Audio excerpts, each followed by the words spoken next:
ক্ষমতার জন্য সাধারণ মানুষকে তারা কষ্ট দিচ্ছে।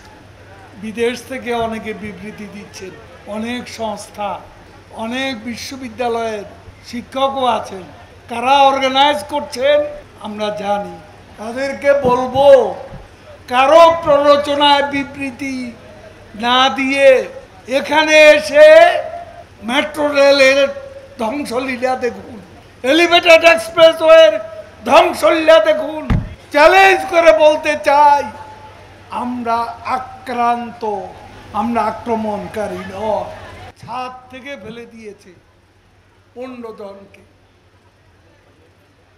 এইসব মৃত্যু কারা কারা দায়ী? শেখ হাসিনা যাচ্ছেন বিবেকের টানে, হৃদয়ের টানে, আপনাদের মতো মায়া কান্না করতে নয়, বিবেক আর হৃদয়ের টানে তিনি হাসপাতালে যাচ্ছেন।